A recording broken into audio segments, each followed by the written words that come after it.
We are honored to have in the studio with us today the eminent writer, producer, director, and actor, Anand, who is in Toronto to mark the golden jubilee year of his career as star and leading man of the Indian film industry.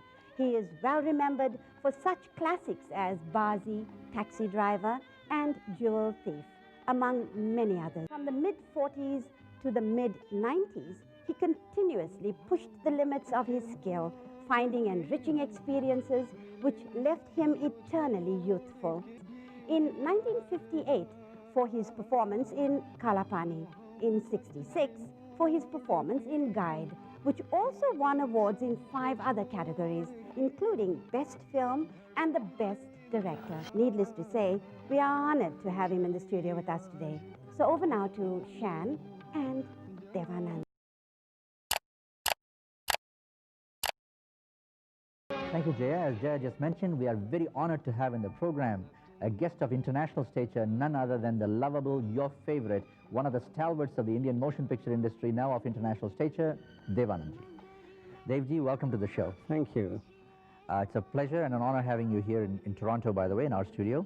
And I have hearty compliments to you. I don't know where to start because you've accomplished so much, but your recent award, I'm very impressed by the fact that the Biographical Institute in the United States has given you a Lifetime Achievement Award, I believe, and it's endorsed in the Library of Congress in the United States. Tell us a bit about this award. Well, I got a letter from Washington, from this place, and they wanted details of my career, and I sent them back, sent me this. Wonderful, and hearty congratulations again. Thank you. And our compliments again to you. You have made some of the biggest box office grossers in the history of the Indian cinema. Some of your films have been Golden Jubilee, Platinum Jubilee films. Our hearty congratulations again on the Golden Jubilee of your career in the film industry. India recently celebrated the Golden Jubilee of the Indian cinema itself a few years ago, and you're just celebrating your Golden Jubilee. So it's a compliment to you that you've done 50 years of... Well, I've been at it all the time because I've been working. I never realized I've grown that much. When you became a filmmaker, you decided that you didn't want to be like other people making films. You went with reality on a daily basis. What you see in a headline in the newspaper, you wanted to make a film out of it. Tell us about that phenomena. I started as an actor. I came from Lahore after my graduation, Lahore, which is now in Pakistan. I struggled for about 3 years in Bombay. I came only to be an actor. I became an actor. I became a better actor. I became a star. I became a better star. Then after having become that type of a popular star, the desire within me was to make my own films because I thought I was creative. I could write my films. Because otherwise what happens, the entire movie industry is in a groove. They keep on making the same types of films over and over again. So I wanted to make different types of pictures, and I switched over to direction and writing. Now, when I say direction and writing, I'm alert. My mind is alert. I'm a very aware man. I read newspapers, I read books, I meet people, I travel all over the world, and something that happens, that's happening any part of the world, and that strikes me as cinema, and starts obsessing me as a thought. I chase that thought, make it into a story, into a screenplay, and make a movie out of this. All the films that I've directed so far, you go back into the history of my own creative work, right from the film Prem, after I made The Guide, I made a film called Prem Pujari, which was based on the Indo-Pakistan conflict of 1965, if you remember. Yes, yeah. That was headline then. Then I made a film on the drug scene in Kathmandu. Hare Rama, Hare Krishna. Hare Rama, Hare Krishna. Was a big hit. That was a happening that I saw in Kathmandu, which provoked me into making a film at that time. Then I made a film on illegal immigration of Indians in England, called Des Pates. Yes. My travels in different parts of the world and London and back and forth from India to London, I thought this was a good movie, should have been made. Then I made a film called Swami Dada. Oh, that was on the Godman and the godly scenes. Godman and an American girl, and I found an American girl. I lived in America for 2 months to find a girl, took her to India. Devji, you know, another couple of pleasant surprises I have for you.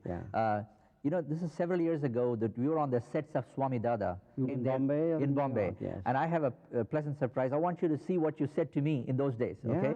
Yeah, let's take a look at it. Yeah, where is it? It's right there. Let's take a look at it. We are at the sets of Swami Dada, an outstanding motion picture that's under production by a veteran filmmaker, a person who started his career as an outstanding hero in the Indian motion picture industry. While Gregory Peck was making his headway in the United States, it was none other than Dev Anand in India who was making motion pictures. Now, the great film star has turned into a film producer and director himself. Welcome to our program. Tell us a little bit about this film that's under production right now. Well, it just started. I, in fact, started working 3 days ago. I did some exteriors, and this is the first indoor set I'm shooting in. It's supposed to be a slum area, and the kids are all let loose in the streets. They've been pickpocketing, and they gather every evening here to give all the acquisitions to the main slum boss. And the film has a very interesting aspect. It's on a modern Swami who is going around the world making ashrams, and he meets an American girl who's hung on the Eastern mysticism. Is that right? Right. And I need an American girl who should be absolutely outstanding in looks and who should be able to carry herself beautifully in a sari. So I'm going all the way to New York and to the States to look for one. I don't want to hold up the set now. We're going to be talking more to Mr. Dev Anand, but first these messages from our sponsors back in Canada and the United States. Stay tuned. You're watching a special with the eminent actor, writer, producer, and director who made countless evergreen films, Dev Anand, a world-renowned personality. Then I made a film on education with Richa Sharma. Then I made a film on a political murder. I made a film on terrorism and sports, Abul Namba. Now, Gangster, my latest film, is also born out of headlines that kept on appearing in the newspapers 2 years ago in India. Briefly, the headlines provoked me into some type of a creative piece of art, like 3 very super rich boys from Bombay, business people, very rich young people. They go to Delhi to strike a business deal with a very important business tycoon from Europe. And they go to the hotel to strike the business, and they disappear. They were kidnapped. Now, this sentence by itself, this headline that came into the newspapers day after day after day after day, I thought, this is cinema. And I started developing certain visuals. And I started asking questions. Who are these 2 boys? What did they do? Where did they go? Who was the man? Who's the kidnapper? What happened? Why were they kidnapped? So all this I fictionized into a believable story, which is Gangster. Now, the very name is violent. Gangster means it has to be a little violent picture, but it's not meaningless. It is a strong theme. When you do a cinema that has a social theme sometimes, do you run the risk of taking a certain, an element of risk with the box office? No, there's no risk at all, because the very fact you're making a film is a risk. It's a very exciting gamble. Absolutely. That's why it's exciting, because there's a bit of gamble involved in it. Right. In all creative work, you write a great novel, or you do a great painting. It can hit out in a big way. It may not be noticed. But in this business, you're spending a lot of money, you're spending a lot of your goodwill, but you're going by your mind, you're going by your convictions. And when you go by your convictions, the moment I plan a film, I just close my eyes and I ask lots of questions to myself. This is a movie that I'm convinced should do well. I'm going with my convictions.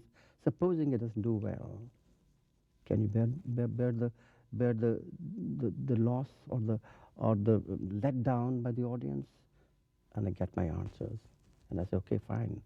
I get my rewards while making the picture itself. It's so beautiful to make a film, to create a film, throw it out of a system, and give it to the world. So I don't bother, because my rewards are given to me during the process of making of the film. It's such a fascinating process, because the entire film, right from the first word go, from the first scene to the last, belongs to me. Absolutely. In totality. It's my creation. I mean, the thought is mine. The development of the screenplay is mine. The direction is mine. The production is mine. My own performance, if I'm casting myself in it, it's a tremendous feeling. So the question of any dejected or of any pessimistic depression, if the film does not do well, does not arise. Dev Anandji was just describing about his passion for the film industry. Now, he's a creator, he's a filmmaker, he's a motion picture producer, director, thinker, writer, and an actor. A man of such great talent. Very positive, flattering comments about you that you don't even know about, that I have obtained from some of the leading ladies that you acted with in some of your films. And I'd like you to listen to what they said about you. Would you like to listen to this? Certainly. Great. Let's take a look at it. My first hero was Devanand. He was very, very cooperative, very friendly.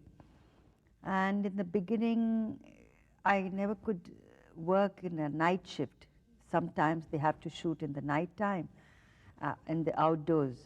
So I used to feel very sleepy. Then Dave used to tell me, first of all, he insisted that I should call him Dev because he was so senior to me. So I used to call him Dev Sahab or Mr. Devanand. He said, no, Wahida, you're going to call me just Dev. I said, okay. Then when I used to go off to sleep, he said, look, it's a hard work. It's not so easy as you think it is going to be. So that was very funny, and he was really very, very good. He's so full of energy. And I used to jokingly call him ever-ready battery. Even he never used to get tired. Here we should say Duracell, because there's a commercial that never stops. It works double longer time. Okay, good. And he used to say, okay, if movie flops or something doesn't turn out well, he said, Wahida, never think about the past. Past is gone. Think about today and tomorrow. You know, that, I learned from him. He was really very good. After the scores of electrifying movies the producer Devanand has made, the question is, what next?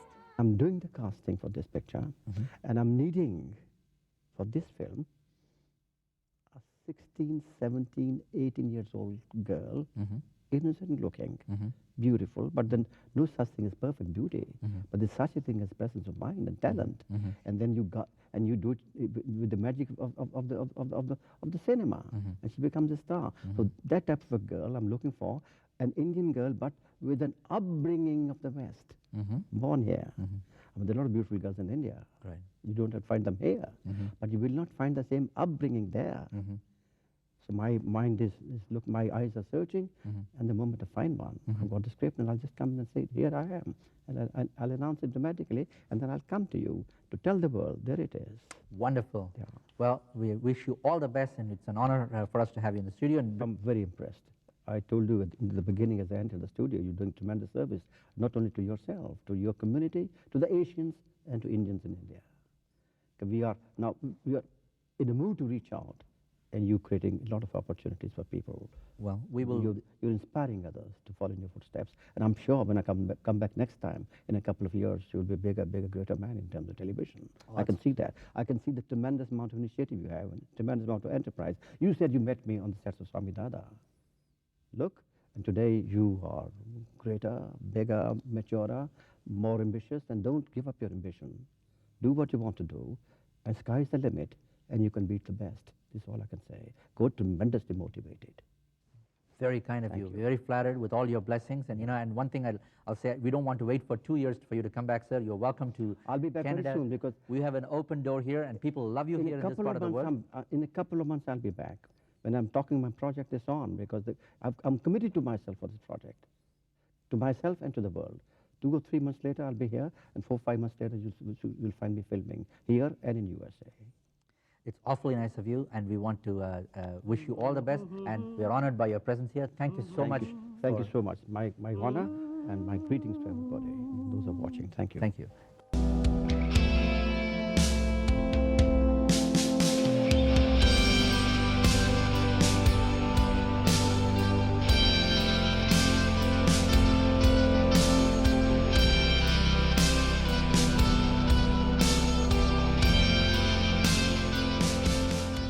Please click on the subscribe button and notification bell so that you can be updated with all our content.